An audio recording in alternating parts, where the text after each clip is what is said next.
jaajëfatee sama gars yi Mr Shake la maa ngi Brooklyn New York gars yi tey dama ñëw defal leen benn vidéo ci sargal Xalaat TV waaye tamit sargal Pape Alé Niang man dama toog ma gis ci réseaux sociaux yi ñuy wax ne dañu war a delloo njukkal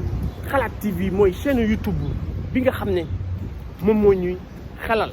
mais nag dama ne il faut ma boole ci Pape Alé Niang. Donc aujourd'hui les amis,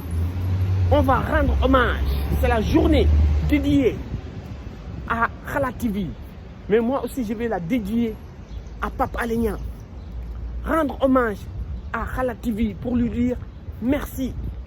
pour lui dire que nous sommes reconnaissants du boulot, du travail de titan que vous abattez chaque jour avec vos dénonciations des dérives, des excès de l'administration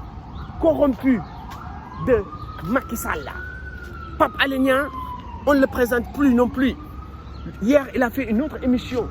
sur le scandale du stade Assane Diouf qui a été bradé à vil prix 352 millions à des Chinois, à une mafia chinoise. Des Chinois qui ont tout simplement été utilisés comme façade. Parce que Pape Alé nous dit que ces Chinois-là, ils n'ont pas le sou. Ils sont paumés. Ils sont pauvres, ils n'ont rien. Mais le gouvernement ou l'administration se livre à des subterfuges où les Chinois finissent par avoir des titres fonciers. Et avec ces titres fonciers, ils sont en train, n'est-ce pas, d'aller voir les banques pour se procurer des prêts. C'est là le complot. Gars yi Pape Alé daf ñu wax ne Chinois yi ñu ngi ñuy rey ndax terrain Assane Diouf boo xam ne 9 milliards lay jar 10 milliards la war a jar ñoom ñu jëndee ko 352 millions. loolu nag moo tax Pape Alé Niang xelam tey mu ne du Chinois yi ñoo ko jënd wala bokk Chinois yi bu ñu ko jëndee dañ leen jox 352 millions nii waaye ci suuf milliards yi jox nañ leen ay milliards léegi milliards yooyu fan la dugg. Est-ce que nee na Abdoulaye Daouda Diallo moo signé jaay boobu waaw kon moom li mu bëgg wax mooy ne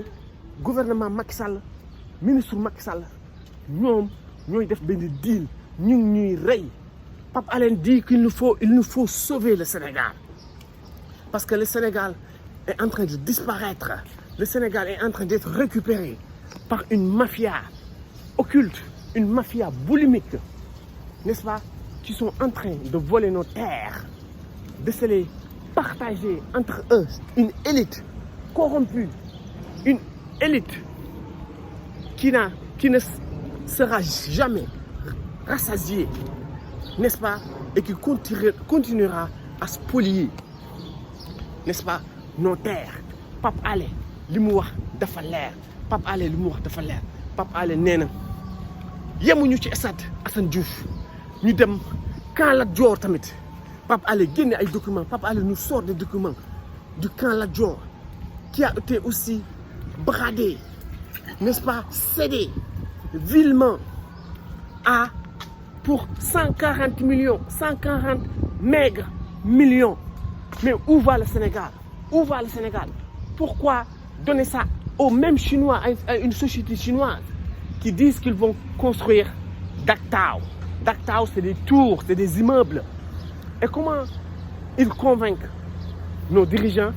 Ils leur offrent des appartements dans ce building. Pape Alé li mu wax dafa leer nee na gars yi stade Lat Dior tamit dañ ko jaay. dañu jaay Assane Diouf 352 millions loo xam ne mi ngi waroon jar 9 milliards 10 milliards ñu jaay ko 352 millions. léegi ana milliards yi ci des xëy na dañ leen ko jox ñoom ci suuf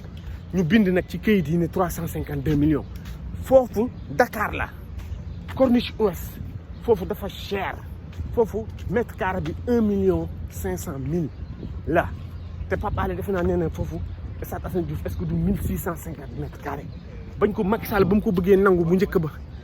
waa omérienne famille omérienne ñoom ñoo ne woon du ci dal parce que bëgguñu tabax fa dara mais Macky na la def ba xëcc leen dafa jël terrain jox leen dafa leen daggal ay mètres carrés yu bëri loolu la Macky Sall def Pape Alé mooy wax man waxuma loolu tax nag ñu war leen sargal Pape Alé ak Xalaat TV ndax ñoom dañuy jël ay risques dañuy jox ay information léegi famille omarienne loolu tax léegi ñu noppi parce que dañ leen ci jox mais bu njëkk ba dañ ñëwoon di ci dal cité des affaires Kawsara kenn du ko fi tabax loolu la famille omarienne waxoon mais Pape Alé nee na Macky Sall da leen daggal terrain moo tax ñu noppi léegi xale Médina yi xale Gueule Tapée Niayes Thioker Dakar Plateau boo leen ñàkk a fayda seen terrain bi nga xam ne Macky Sall daf ne woon du ko laal terrain boobu jaay nañ ko ba pare yemu fa mu dem Kala Dior mu def la même chose avec les mêmes chinois yi la ñu jëlaat jox leen foofu chinois yi 140 millions rek 140 millions nga xam ne terrain benn immeuble rek mën nga ko jaay 140 millions defe naa ñi nekk Derklé Diallo famille Diallo bi ma gis Derklé seen mag nax leen bëgg jaay seen kër ñaata la koy jaayee defe naa 140 millions la wax waaw 140 millions la koy jaayee lu Dakar nag terrain lëmb stade Lat Dior ak fi mu placé nga bëgg ko jaay 140 millions Pape Alé nee na ay milliards la mais ñoom noonu la ñuy def pour lekk xaalisu réew mi tour yooyu ñuy tabax dañ leen ci jox immeuble yooyu chinois yi ndar fa tabax Daktaaw mooy Dakar tour Dakar immeuble dañ leen ci jox seen doomi ay appartement wala ñoom seen bopp ñu am ci ay appartement Pape Alé nee na yemul foofu Pape Alé ne s'arrête pas en si bon chemin il nous révèle un autre scandale cette fois-ci avec Ineyad nee na c'est près du palais de justice là aussi c'est le même procédé wax nañu tamit am na defe naa ci ginnaaw BOAD il y a 4 terrains à 250 mètres carrés le même procédé va être utilisé où avec cette mafia chinoise avec cette mafia boulimique cette mafia occulte n'est-ce pas qui par le même procédé va obtenir des titres fonciers avec ces titres fonciers aller à la banque CBAO je pense banque islamique pour obtenir des prêts kon chinois yi noonu la ñuy def bu ñu leen joxee titres fonciers yi ñu dem banque ñu lebal leen ay milliards bu ñu leen lebalee ay milliards ñu tabax building bi am na nu mu demee sax bu ñu leen lebalee milliards mën nañ daw dellu Chine lan lañ ciy mën duñ ci mën dara loolu la Pape Alé Niang di dénoncé loolu tax ñu koy sargal nee na nag mafia kàccac bi na ngeen partagé yooyu genre scandale yooyu il faut ñu koy partager nous avons vu un Pape Alé Niang hors de lui pendant 2 émissions de suite un Pape Alé Niang qui s'excuse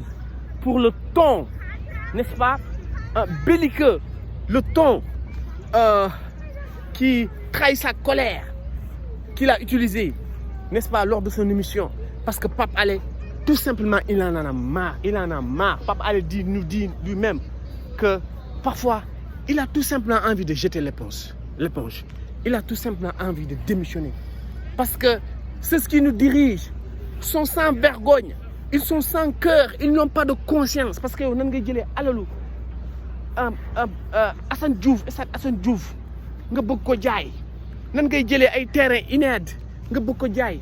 Lat Dior nga bëgg ko jaay ci ñun yooyu rek la ñu xam mais Macky Sall bu fi jógee fii ak 2024 lan mooy des Dakar parce que bi mu wax nee na bii am na ci boo xam ne le 21 avril bii lañ ko signé te kat moo signé c'est Abdoulaye Daouda Diallo le ministre n'est-ce pas des finances qui a signé en tout cas pour ce qui concerne Assane Diouf stade Assane Diouf mais lii gars yi fan lañ koy wax jee suñu pétrole jaay nañ ko terre bi ñu ngi ciy dee 1000 et quelques milliards dawul français yi ñu ngi ñuy rey ak Eiffage ay waay Auchan yaa ngi ñuy rey ay waay Total yaa ngi ñuy rey waaye ñun fan lañ koy waxee lii fu ñu koy waxee lii moo tax nag il faut que ñu sargal Pape Alé te Pape Alé dafa war a liggéey Xalaat TV tamit ñu ngi leen di sargal waaw yu mel nii il faut que Xalaat TV di Pape Alé il faut que mu yónnee leen documents yi bu ñu leen yónnee documents yi wala Xalaat TV ñoom seen bopp ñu jëlaat émission Pape Alé comme ni ñu koy defee pour M2D ak ñeneen ñi xam nga affaire Wally Seck bi gis naa ñuy dugal noonu la ñu war a def Pape Alé bu defee lu am solo il faut que ñu tas ko parce que Pape Alé Xalaat TV moo ko ëpp moo ko ëpp audience mais gars yi ñun li ñu leen di wax rek mooy il faut que xeex bi continuer Pape Alé wax na ba wax ci avion bi waaye gars yi ni ñuy xeexee baaxul ndax avion bi ñëw na Macky Sall mi ngi ñuy ñaawal waaw parce que dégg naa dem na ci Mauritanie Pape Alé wax na ko sax mi ngi Tambambalu il est en train de se pavaner partout avec notre avion à 100 milliards. D'aucuns disent que c'est 60 milliards. Mais avec les réflexions personnalisées, le coût onéreux de 100 milliards n'est pas une exagération. Et Macky Sall est en train de faire le tour du monde. Il a été en Mauritanie récemment, maintenant il est en Côte d'Ivoire. Fàtte nañu Sénégalais fi lañ nekkoon di yuuxu waaw lu tax mu jënd avion 100 milliards mais lu tax parce que Pape Alé deful suivi ñeneen ñi defuñu suivi man maa fi nekkoon di alerte naan avion bi léegi mu ñëw mais normalement dañu waroon continuer di wax avion bi gars yi dañu ñëwoon juillet lay ñëw de le 15 juillet mais s'il le faut sax ñu dem aéroport bu avion bi wàccee ñuy def ay essai ñu photo ko pour affaire bi gën a pour yeewaat ko mais dañuy dénoncer benn affaire wax ko après fàtte affaire bateau bi fàtte nañ ko Macky Sall loolu lay wax dana ñii de dañuy yëngal tuuti rek après daal di fàtte mu continuer nekkaat ci lu ñu nekk mais Macky Sall daf ñoo rey waaw mi ngi ñuy rey ba pare nii la ñu nar a naxee ci 3e mandat léegi Xalaat TV lu tax ñu koy sargal parce que moom moo ñuy won scandale yi même ci affaire xeex yi pendant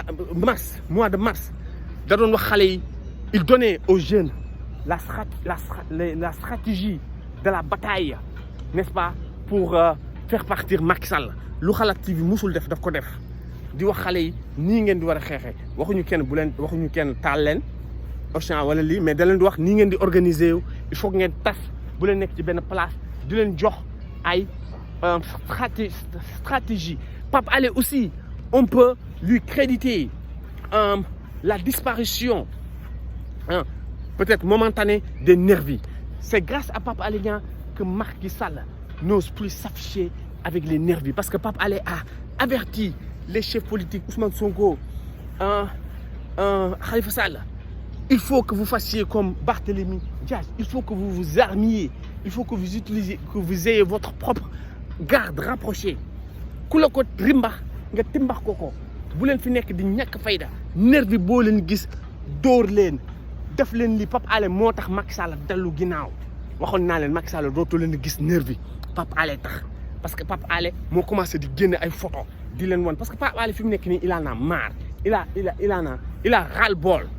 n'est-ce pas des faits et agissements de Macky Sall Pape Alé mënutul da nga koy xool temps yi sax xam ne mu ngi funki mu ngi noy mais nag yëpp yéen a ko def Macky bañ ko jekkoo waxoon naa leen waruñu ko woon bàyyi mu rëcc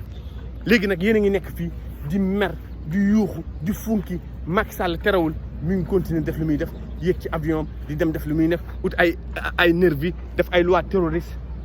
Sonko ñu ngi koy waaj fexeel est-ce que dina bokk est-ce que du bokk mais lii yëpp